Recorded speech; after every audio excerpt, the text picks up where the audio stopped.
Hello नमस्कार मु रजनी रजनी का किचन रे आप समस्त स्वागत जनाऊँगी। चलतु आज प्रस्तुत करवा मुड़ीर मुआ।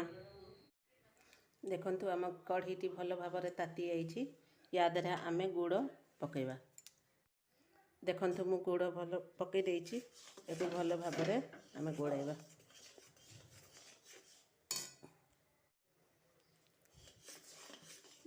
या द्वारा आम गोटे चामच पानी मिसेबा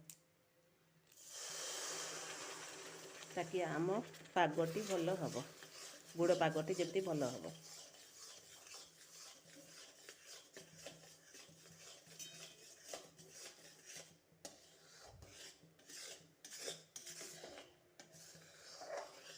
देखंतु केते बढ़िया फुटी आसुछि। आम आंचटा को सब बड़े कम रे रखिबा नने आम गुड़टी पोड़ी हिजिबो। पाग है न था ता पूर्व गुड़टी पोड़ी जाइथिबो।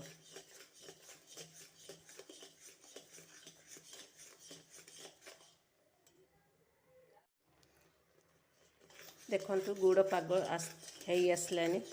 आउ ताकू आउ 2-3 मिनिट भल भाव गोड़ेबा।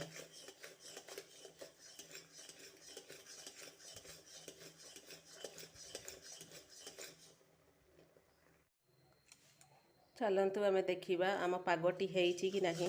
आम टिके पानी पकईकी देखिया।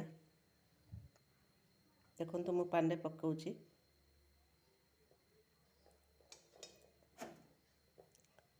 देखंतु टिके ठंडा हो गले जमती से आम चॉकलेट पड़ी से बांधी हो जाउथबो। देखंतु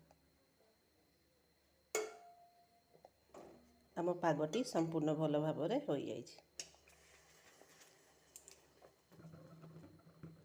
या द्वारा आम भजा बादाम और नड़िया पकईदबा। ताकू भल भाव गोलैदबा।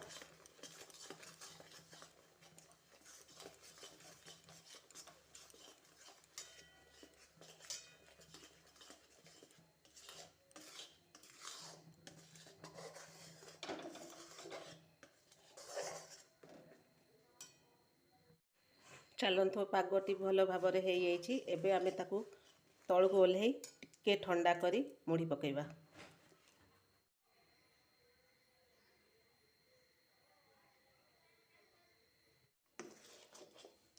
देखंतु मु मुड़ी एबे पकाउछि। ए भलिया पकई ताकू भल भाव आमे गोळेबा गुड़रे।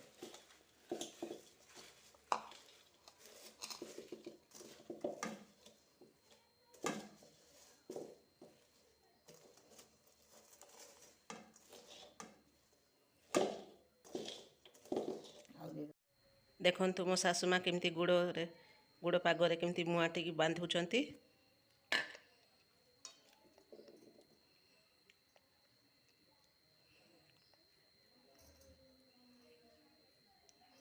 एमती भल भाव आम भिड़ी भल भाव बांधिबा। देखंतु आम मुआटी पूरा प्रस्तुत हो जाइए। देखंतु केते बढ़िया मुआटी तैयारी होइछि।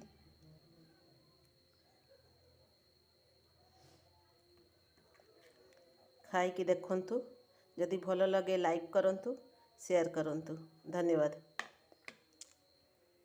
हेलो नमस्कार मु रजनी का किचन रे आप समस्त स्वागत जनाऊँगी। चलतु आज प्रस्तुत करवा मुड़ीर मुआ।